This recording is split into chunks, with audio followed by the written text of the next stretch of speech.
नमस्कार प्रिय दोस्तों, आज हम चर्चा करेंगे लोकसभा अध्यक्ष की। लोकसभा अध्यक्ष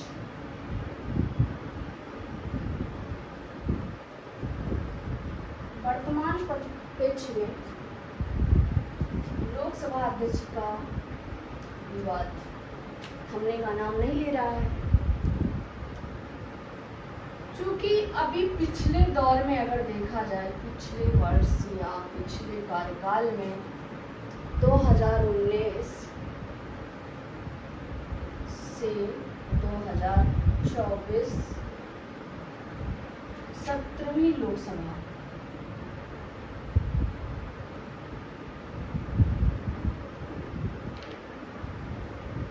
में ओम बिरला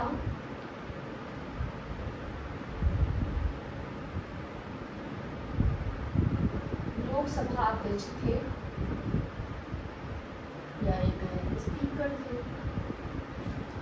उनके कार्यकाल में ये देखा गया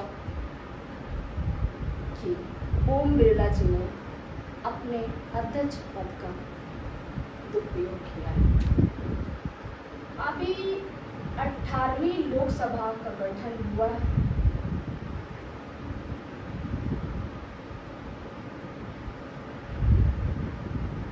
शपथ ग्रहण हो चुके हैं। राष्ट्रपति महोदय के द्वारा प्रोटेम स्पीकर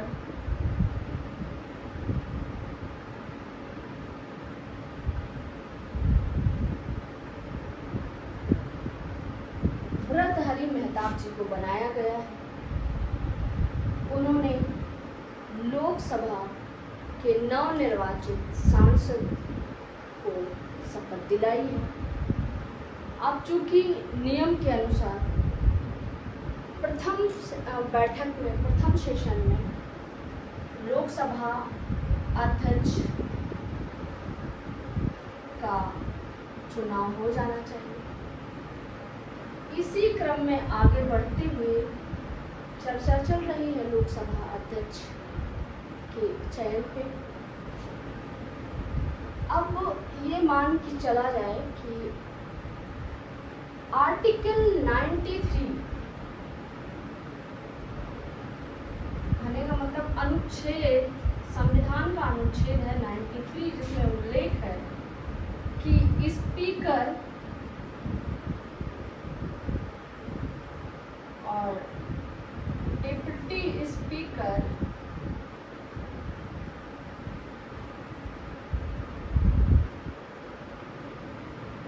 प्रथम सेशन में नियुक्त हो जाने चाहिए, चयन हो जाना चाहिए, इलेक्शन हो जाना चाहिए। लेकिन 2019 में ये देखा गया है कि डिप्टी स्पीकर नियुक्त ही नहीं हुआ।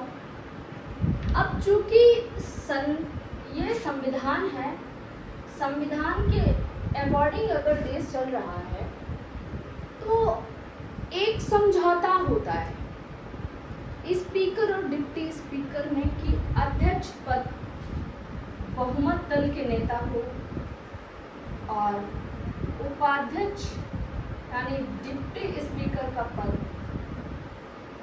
विपक्ष को दिया जाता है, रहा है।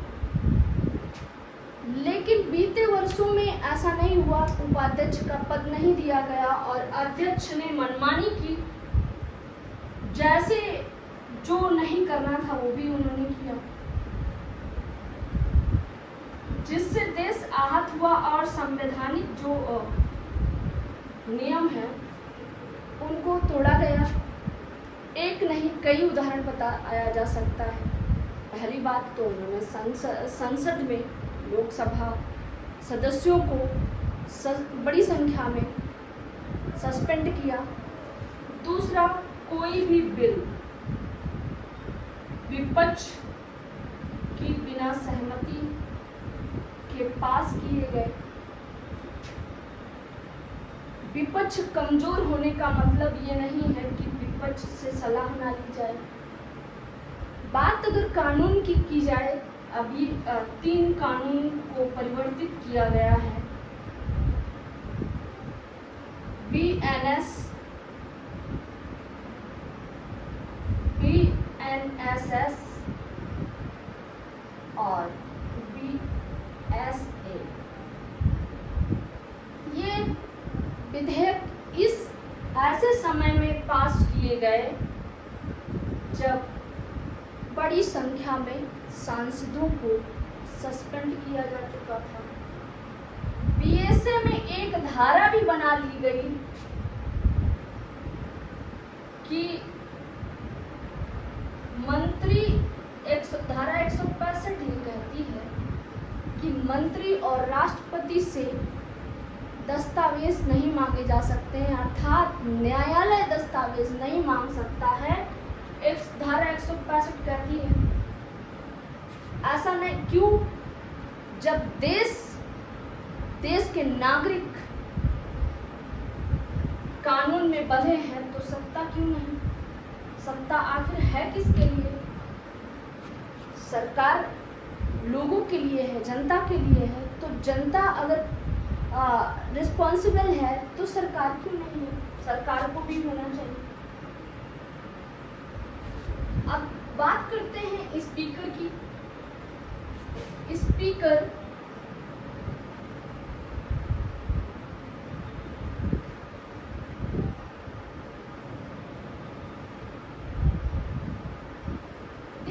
की नियुक्ति 93 में स्पीकर और डिप्टी स्पीकर को बहुमत के साथ इलेक्ट किया जाता है। और अगर हटाने की प्रक्रिया चलानी हो, हटाना हो अध्यक्ष को, तो ये 3 प्रकार से हटाए जा सकते हैं।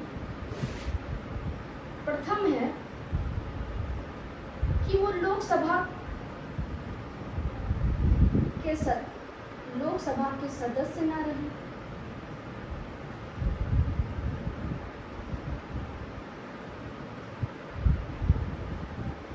दूसरा, स्वहस्ताक्षरित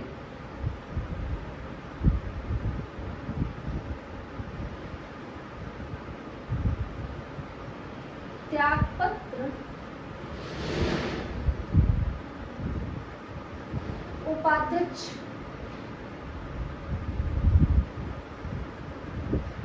को प्रेषित करें।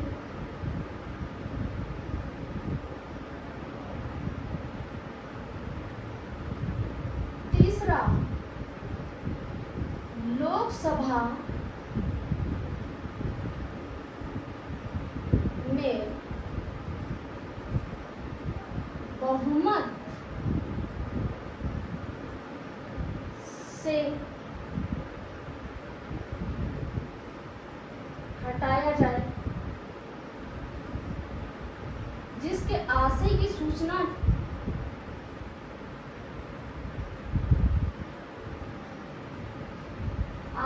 सूचना 14 दिन पूर्व देनी पड़ेगी।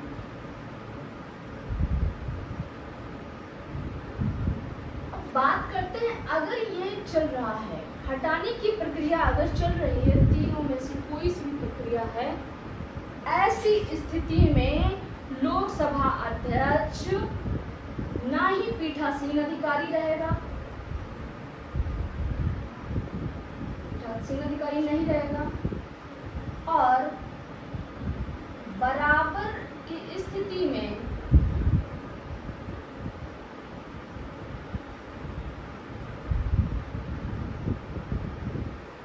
निर्णायक मत नहीं दे सकेगा।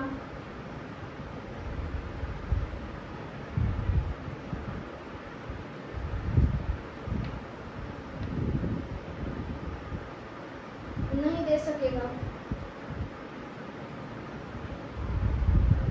इससे इतर बात करें तो लोकसभा स्पीकर को सदन में बैठने और बोलने का,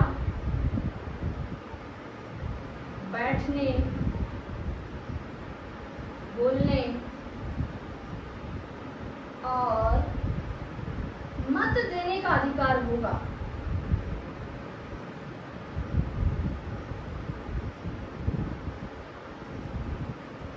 बस बराबर की स्थिति में वोट नहीं कर सकता है। और अगर बात करते हैं लोकसभा स्पीकर की शक्तियों की,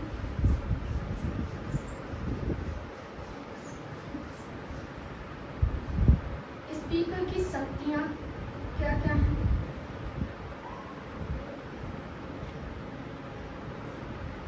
वो सदन का सभापतित्व कर सकता है,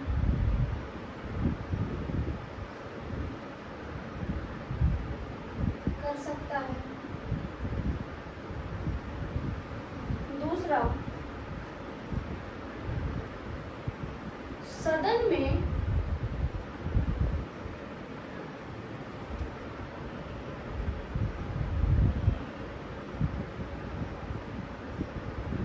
नियम व आचरण की प्रक्रिया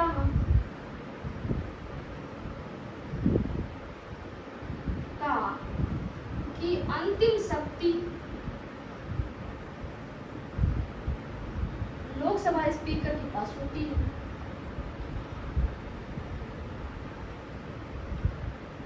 जिसे अनुच्छेद 122 में उल्लेख किया गया है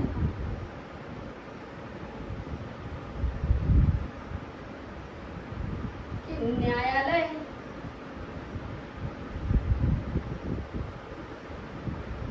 से इतर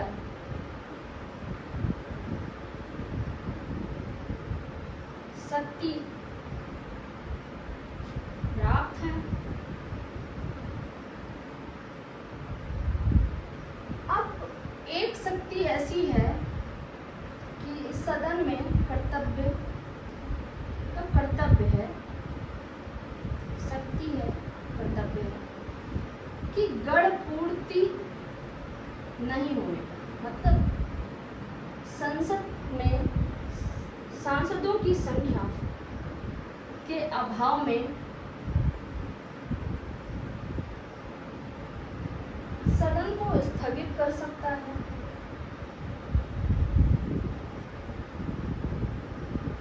सदन को स्थगित कर सकता है।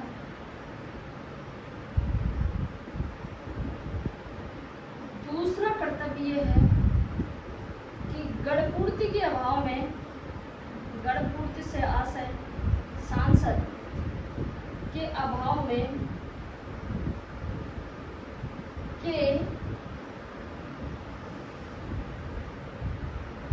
गणपूर्ति होने तक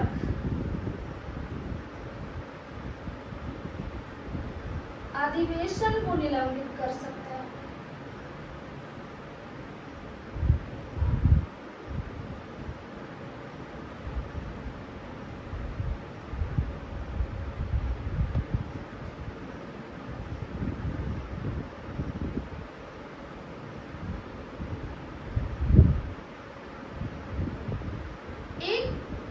कुछ विशिष्ट शक्तियां हैं जो राज्यसभा सभापति के पास नहीं है। तो 118(4) अनुच्छेद 118(4) में संयुक्त अधिवेशन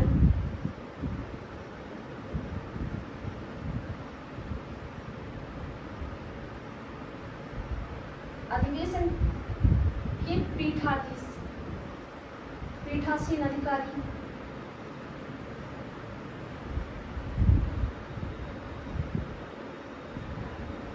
बोले ही सकते हैं।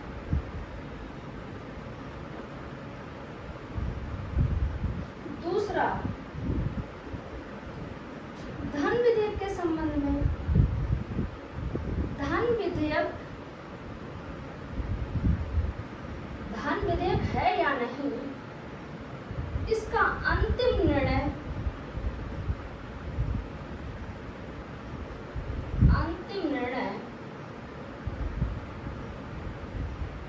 लोकसभा अध्यक्ष का होगा। अब इसमें दुरुपयोग कहाँ होता है? दुरुपयोग होता है धन विधेयक। यहाँ पे आपने देखा होगा कि जो वास्तव में धन नियम में अनुच्छेद में उल्लेखित नहीं है कि ये धन विधेयक की लिस्ट में आएंगे, उनका भी उल्लेख करके अपनी शक्ति का दुरुपयोग करता है अध्यक्ष। दूसरा एक ये है कि सदन की प्रक्रिया को सुचारू रूप से चलाने के लिए उसके पास अंतिम शक्ति है। आर्टिकल 122 में न्यायालय से इतर मतलब न्यायालय भी उसमें कुछ नहीं कर सकता है। तो इसी कारण इस नियम के में उन्होंने सस्पेंड किए सांसदों को, और इस नियम का दुरुपयोग करते हुए जो बिल किसानों से संबंधित था, एमएसपी से संबंधित था, उसको धन विधेयक में ला करके पास करा दिया गया ताकि विपक्ष आवाज ना उठा पाए। क्योंकि धन विधेयक का एक अलग तरीके से पास होता है, इस पे भी हम चर्चा करेंगे, बहुत डीपली चर्चा करेंगे। तो आज हमने लोकसभा स्पीकर की बात की है। इसमें जो भी क्वेश्चन आपको करने वाजिब लगते हैं तो आप कमेंट बॉक्स में क्वेश्चन कर सकते हैं। आगे नेक्स्ट जो भी आप टॉपिक कहेंगे उसके अकॉर्डिंग हम आपसे चर्चा करेंगे। जय हिंद, जय भारत, जय श्री राधेश्याम।